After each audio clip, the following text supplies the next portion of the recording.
Shalom sahabat Grow, perkenalkan nama saya Priska dan pada saat ini saya akan membagikan sebuah kesaksian dari pengalaman pribadi yang Tuhan izinkan untuk saya lalui dalam beberapa tahun belakangan ini.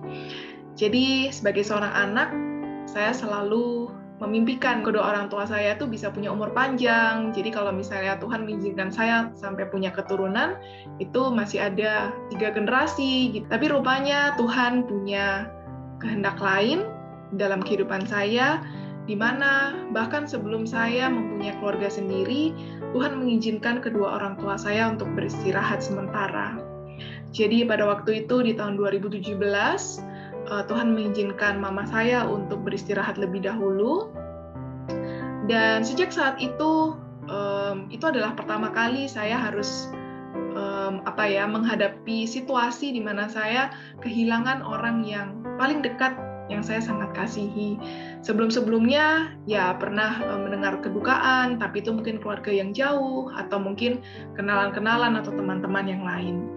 Tapi itulah pertama kali saya harus kehilangan salah satu dari kedua orang tua saya, dan pikiran cukup kacau, tidak tahu bagaimana harus bersikap, tidak tahu bagaimana harus menjalani kehidupan ke depan. Tapi puji Tuhannya, keluarga dan juga teman-teman dekat memberi kekuatan, dan sejak saat itu saya menjadi sangat dekat dengan ayah saya. Jadi saya dengan ayah saya ini sangat mirip ya. Bukan hanya secara fisik, tapi juga secara kesukaan, secara hobi, itu semuanya boleh dibilang sangat mirip gitu. Jadi kami berdua juga suka dalam hal musik, suka dalam hal organisasi, dan banyak hal yang kami lakukan juga bersama-sama. Jadi setelah mama saya nggak ada, saya jadi banyak ngobrol dengan ayah saya. Sering tukar pikiran, dan saya ingat beberapa tahun setelah mama saya beristirahat, kami selalu menghabiskan waktu di pagi hari, ya hampir setiap hari sebelum ayah saya pergi berangkat ke kantor.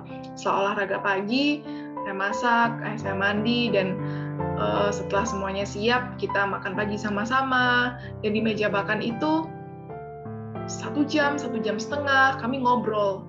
Banyak sekali yang kami obrolkan, dan banyak sekali insight dan juga input, masukan-masukan yang ayah saya berikan kepada saya secara dalam hal-hal musik, dalam hal organisasi, dalam hal menghadapi kehidupan, dalam menghadapi tantangan-tantangan dalam kehidupan, real life problems, dan banyak sekali yang ayah saya bagikan kepada saya.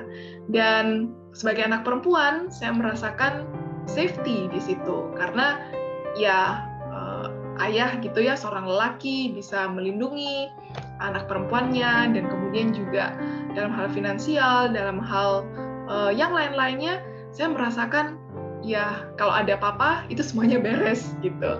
Kalau ada masalah dalam kehidupan atau misalnya ada pertanyaan-pertanyaan yang tidak bisa saya jawab, saya selalu pergi ke papa, dan ya selalu ada jawaban dan selalu ada jalan keluar seperti itu. Tetapi Tuhan juga punya rencana lain, di mana saya ya sangat merindukan untuk bisa hidup dengan ayah saya, bahkan saya bisa melihat beliau sampai lanjut usia, umur panjang. Tapi rupanya di masa pandemi ini Tuhan juga mengizinkan hal yang terjadi dalam kehidupan saya, yaitu di tahun 2021 awal Januari, tepatnya tanggal 10 Januari, Tuhan juga memanggil ayah saya untuk beristirahat sementara. Jadi ceritanya pada waktu itu di akhir tahun 2020 itu adalah outbreak COVID yang pertama, di mana setelah libur cukup panjang, kasus meningkat dengan pesatnya, dan kemudian ayah saya yang pertama kali terpapar, dan kemudian saya juga tertular, dan juga opa, yaitu papa dari papa saya juga positif. Jadi ya satu rumah kami kena. Dan pada waktu ayah saya kena pertama kali itu memang sudah cukup parah gitu. Jadi sudah langsung batuk-batuk, langsung demam tinggi, sempat isoman sebentar, dan akhirnya memutuskan untuk dirawat di rumah sakit. Dan sekitar 10 hari kondisinya terus memburuk, sampai harus pakai oksigen, dari oksigen yang biasa yang lebih besar, dan sampai akhirnya terakhir harus masuk ICU. Dan tanggal 10 Januari Tuhan mengizinkan ayah saya untuk beristirahat.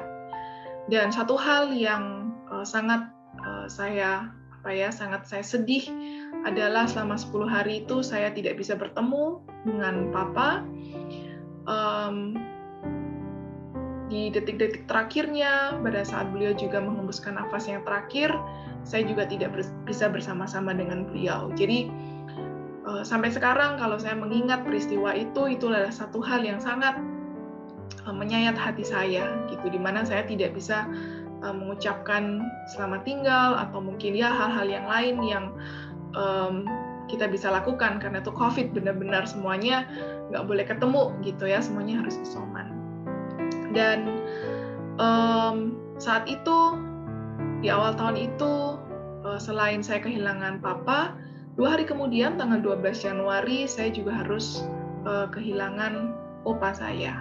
Jadi dalam 2 hari itu, orang kedua dan orang ketiga ya, yang paling dekat dengan saya sejak tahun 2017, mama saya nggak ada, kemudian ayah, dan juga disusul dengan opa saya. Pada saat itu pikiran saya juga benar-benar kacau, tidak tahu harus berbuat apa. Jadi pikiran itu campur aduk antara momen-momen berharga yang kami habiskan bersama, juga pikiran-pikiran, kekacauan pikiran dan kegalauan, bagaimana saya harus menghadapi masa depan tanpa kedua orang tua saya. Tapi saya bersyukur Tuhan itu sungguh baik. Di balik setiap duka cita, di balik setiap tangisan, di balik setiap pertanyaan dalam kehidupan ini, Tuhan menyatakan kasih-Nya, Tuhan menyatakan kemurahan-Nya satu demi satu, bahkan sampai sekarang ini. 1 tahun lebih sudah berlalu, tapi Tuhan masih menyatakan dan Tuhan masih memberikan saya proses belajar, di mana saya menjadi manusia yang lebih baik. Jadi saya teringat pada waktu itu suatu malam, saya mau tidur, sudah cukup larut ya, dan pikiran-pikiran ini selalu ada gitu. Jadi saya susah tidur pada waktu itu. Di antara pikiran-pikiran yang sedih, pikiran-pikiran yang bingung, pikiran-pikiran yang sangat tidak bisa dideskripsikan dengan kata-kata sebenarnya. Dan pada waktu itu juga menangis cukup keras ya di dalam kesendirian saya. Tapi puji Tuhannya, Tuhan memberikan saya kekuatan untuk menyebutkan satu ayat. Dan ayat ini ayat yang semua orang kenal, bahkan mungkin anak-anak juga suka menghafalkan ayat ini, yaitu Mazmur 23 ayat 1, yang mengatakan, Tuhan adalah gembalaku, aku tidak akan kekurangan. Dan pada waktu saya menyebutkan ayat itu, dan selesai menyebutkan ayat itu, saya merasakan ayat itu benar-benar hidup. Ya selama ini mungkin dari kecil saya menyebutkan ayat itu, saya bisa nyanyikan juga lagunya, tapi tidak pernah saya merasakan ayat itu hidup, benar-benar hidup. Saya merasakan kasih Tuhan, saya merasakan Tuhan itu begitu dekat, dan saya merasakan Tuhan mengatakan kepada saya, kamu masih punya aku, Priska masih punya Tuhan, kamu tidak akan kekurangan apa-apa. Dan sejak saat itu, saya benar-benar merasakan, bahkan sampai sekarang, ya, saya benar-benar merasakan bagaimana saya punya Tuhan, saya tidak akan kekurangan apa-apa. Memang dulunya saya benar-benar bergantung kepada ayah saya. Ya, saya percaya kepada Tuhan, tapi saya juga selalu ada apa-apa, tanyanya ke Papa, tidak langsung tanya kepada Tuhan.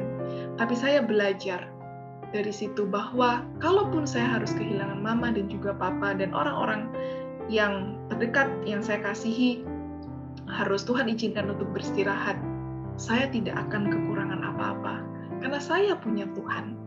Masalah finansial, ada Tuhan. Masalah dalam pelayanan, ada Tuhan. Masalah dalam kehidupan sehari-hari, ada Tuhan. Dan Tuhan itu hidup. Jadi ayat itu benar-benar mengatakan, dan benar-benar memberikan janji, saya tidak akan kekurangan apa-apa. Dan itu saya saksikan sampai hari ini, bukan hanya secara finansial, tapi secara mental, secara kerohanian, dalam banyak hal, bahkan dalam setiap hal, saya tidak pernah merasakan kekurangan, karena saya punya Tuhan. Dan saya juga ingin membagikan satu ayat di dalam Mazmur 34 ayat 19, ayat yang sangat indah, yang mengatakan, Tuhan itu dekat kepada orang-orang yang patah hati, dan Ia menyelamatkan orang-orang yang remuk jiwanya. Ayat ini juga, pada waktu saya mengklaim ayat ini, saya membaca berulang-ulang ayat ini, saya merasakan Tuhan itu sangat dekat. Dan mungkin teman-teman yang sementara juga mendengar kesaksian ini, mengalami hal yang sama yang seperti saya alami, atau mungkin juga ujian-ujian, tantangan-tantangan hidup, masalah-masalah hidup yang kita alami setiap harinya. Ingatlah, pada waktu kita merasakan patah hati, pada waktu kita merasakan hati yang hancur di dalam dunia ini, ingatlah bahwa Tuhan itu begitu dekat. Dan saya secara pribadi, sampai hari ini, masih terkagum-kagum dengan apa yang Tuhan nyatakan di balik duka cita, di balik setiap tangisan yang saya alami. Dan Tuhan itu sungguh luar biasa baik, dan saya bisa menyatakan dari pengalaman kehidupan ini bahwa Tuhan itu benar-benar baik. Dan kiranya setiap dari kita boleh mengalami sendiri akan kebaikan Tuhan di balik setiap duka cita, bahkan di balik setiap hal-hal buruk yang terjadi dalam kehidupan kita. Dan pada akhirnya kita boleh tetap setia dan mengatakan Tuhan itu sungguh baik hingga Tuhan datang yang kedua kalinya. Kiranya Tuhan memberkati kita semua. Amin.